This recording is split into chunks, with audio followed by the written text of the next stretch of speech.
relationships, trauma, philosophy, relationships, trauma, philosophy. Well, this is an interesting one because when we were in Hanoi, and this might sound like the most minuscule of arguments, but when you're traveling and you're in an unfamiliar place, you're hot, you're sweaty, you're bothered, like you're trying to figure things out, you are mentally overloaded. And so, what on a good day might be a small thing could feel like quite a big thing. And this is a perfect example of that. We were in a taxi going to the of Ho Chi Minh, which is actually in Hanoi itself, rather Well than remembered. thank you, rather than in Ho Chi Minh City. It's actually in Hanoi. Well worth a visit. Side note. But as we were driving around and all looking out the window, oh look at that, look at this, look at that. It's got like, oh look, plastic surgery place there. And so I said, oh, why are you telling me that? What should I have done? And he went, everything. I still find it funny. I'm glad you find it funny. Because I know that the listener doesn't know what I look like. And She's hot as F. Thank you. I mean, that's not... Well, anyway. Throughout all my life, I've been bullied for my appearance by others and myself. So to have the person I love most tell me that my physical appearance should be changed entirely, even as a joke, in that moment was really hurtful. And because Scott didn't immediately say, I'm obviously joking, you're gorgeous, or something to that effect, it just sort of sat there. And like I said something like, oh, I didn't like that. And you said something like, get over it, or like whatever, I don't know, like what would have, like it was a joke or whatever it was said. I was really hurt by it.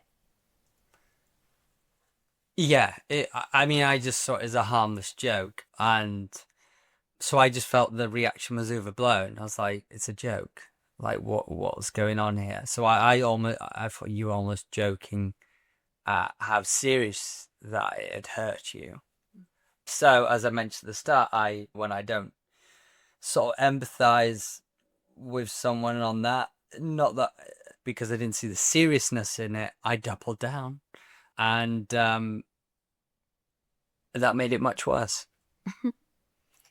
Yeah. So like I take it to, and I felt like I'd expressed that I was hurt by what he said. And from my point of view, like if I'd said something and I'd hurt Scott's feelings in it, I'd want to apologise immediately that it's not my intention. I'm sorry that you're upset. If I didn't see why, I'd want to be empathetic to the fact that he felt hurt by it. I'm not saying I'm sure there's many times that I've failed at that, but that would be, my hope as partners is that when one of us says to the other, actually that hurt, even if we don't understand it, like, I think it's important that we approach it from a point of view of, okay, well, that was not my intention. I'm really sorry that you hurt. I didn't intend to hurt you. And you didn't mean it that way. It was meant entirely as a joke. And I can see now that it's upset you and that the joke wasn't okay. But you're kind of like, I'm not going to be monitored by what I can and can't joke about. And humour's subjective. Humour is subjective. I do agree with that. But I think that's going in a hole and you're like, stand up makes fun of whoever. And I'm like, yeah, but I'm your partner. I'm not your audience member. Yeah. Different conversation. But yeah, I do believe comedians can poke on anything. But yeah, the key thing that you said though, which I have learnt more recently at a deeper level, is it's a very simple trick that anyone can do. Is the second someone says, I feel, it's time to stop sort of judging them and start listening. It's so simple. When someone told me that recently, they said, once you hear the words from your loved one, your friend, whoever, say, I feel, everything stops. Doesn't matter where your head is, it's the fact that they're about to be vulnerable and they're about to share real emotion. So, yeah. Good advice. Yeah, it was good. And it was actually quite recent. And yes, so I'm trying to sort of preach that now. But it can be hard when you can't see it from the other person's perception. Perspective. Thank you, Susie. When you can't see it from the other person's perspective, and it's a very quick thing as well, when it's not a long conversation that you can have and sort of break it down. When it's something small, I think it's way easy to fall into the trap of just doubling down and like being like, get over it, because there's not enough time to really sit back and sort of think about it. So I accept today that I'm going to fall into it again and again for the rest of our partnership. But I also know I'll get better. Absolutely. And we just grow together, don't we? Yeah. We just grow.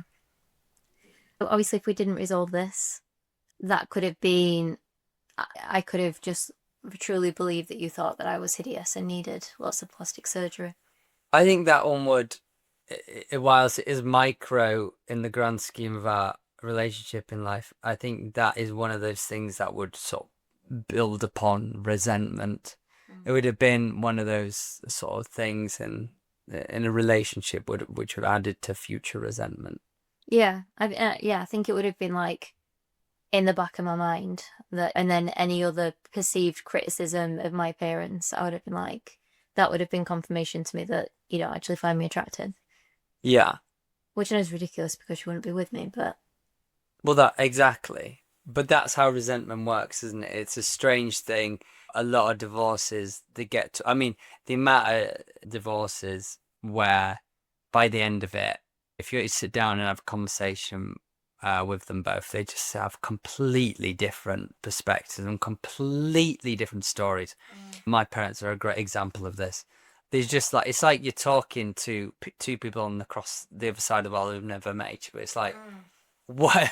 Who's right? Who's telling the truth? Like, it's just like, but I think it does get to a point that it is what happens. It does get to a point where both sides think they're 100% right. And that's where it gets tricky, because like, what do you do? So yeah, I think resentment's a strange one. I think it can build up and you don't fully sort of remember all the moments, but it becomes a feeling. Yeah. Anyway, so the question that we had at the start is, was there ever a moment where we thought this might actually break us up? Dun dun dun.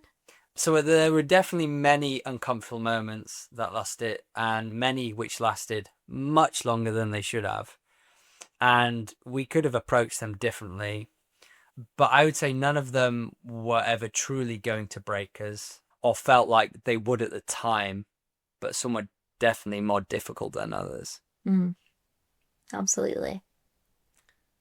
And I just think that the more we know each other, like, I don't know. I don't want to be like, oh, this is how we do things and everyone should do it. Like, but yeah, I think that I think we are quite good at arguing compared to some. I don't think we're. Oh, be careful. We're not a guru podcast. We are not. I want to make that clear, and we're not a perfect couple. No, we're not, but I'm perfectly. Anyway, what I was going to get at was that sometimes when we're disagreeing, we'll like hold hands and like remind each other that, look, wait, I still love you. You're still my best friend. Like, let's figure it out, sort of thing. And it can be hard in the moment to do that, but I think that we are both growing, and I think we can both be big enough to try and take and not every time, but I think it's trying to take the ego out of the argument, isn't it? And like combat, like you're both against the issue, not against each other. And it can be really hard to remember that in the moment. Yeah, I'm not going to go as far as saying we're better than anyone else. You might want to say that. But no. We're the best couple in the world. Well, I think you've got to think that sometimes to believe in yourselves. But no, I think sometimes we get it right, sometimes we get it wrong. Yes, Sometimes there's some days where like we've bloody smashed that. Like we've managed to resolve that and not get lost in ego.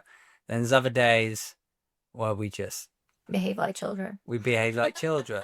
So yeah, we can have perfect days, but we also have crap days. Yeah. So wrapping this up is and don't remember, we do have our segments coming, but really, what have we learned about traveling together, and how can it help couples overcome conflict as a barrier to full-time travel. So I would say it's 3 things that we've drilled it down to. So let's go for it. So number 1, give each other the space to operate on your own sometimes. That means, for example, letting each other individually relax. So you go off and watch a Netflix film, they go off and watch a Netflix film, or even separately catch up with friends. Shelby goes on the phone to her friend for the next 2 hours while I'm watching Netflix, whatever. Eat separately. Maybe Shelby wants to have a pizza. I really don't feel like it. Okay, Shelby's going to go out having a pizza. I'm just going to have what's in the fridge. And yeah, even have, and this, seriously, have experiences on your own, even over multiple days. There have been many times where I've left Shelby for multiple days in the mountains. So, and at first we were a bit more hesitant to some of this, especially having our individual experiences. But I found giving each other that space to operate on your own individually is massive. Yeah, absolutely. Couldn't agree more. Don't chase experiences every weekend. So that'd be the second point. Full-time travel needs to be treated like a lifestyle, not a holiday. So that means that you're going to have weekends of doing nothing, and just going to the cinema, doing things that you would do at home on a lazy weekend. And that's super important, because if you think that you're traveling for, I don't know, 3 months, let's say, you might think, oh, every single weekend I've got to do this, that, or the other, like if you're working through the week. But your enjoyment of that is going to be way more if you do occasionally take a day or so to just chill and do normal things. Definitely. I actually find that the hardest. It's taken us for sure 2 years to do that. We did 2 years of not doing that. It's just really hard to quell your ego and not wanting to do every experience. But finally, the big third one would be identify your travel triggers early. What are these? And I would go as far as writing them down. So for example, my travel triggers are lack of sleep, food, mornings, I don't like them. After a hard work day, I just can't take a lot on for like the first hour after a hard work day. So if you're going to blitz me with loads of questions and say, should we do it? I'm just going to get aggravated. Being too hot. If the aircon ain't working, Scott's going to be more agitated. And not getting my daily exercise in agitates me.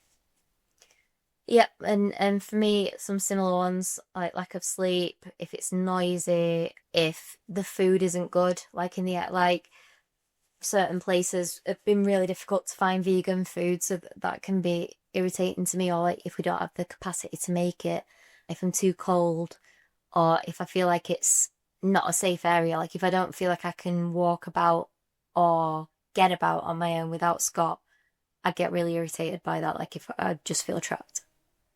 Yeah, so again, we've taken years to figure these out, but the great thing is once you do figure them out, then you can write them down, because once you know them, if when you're having an argument, you look at the triggers and say, right, are any of these present right now? If any are present instantly, you want to just dissolve the conversation a bit. Right, let's deal with that trigger, because I know right now you're really cold and you've not eaten, so we need to fix that because you're not going to be in the right headspace. So it's understand, are any of the triggers present? If they are, deal that trigger, because I can guarantee you it's a big driver of the emotion.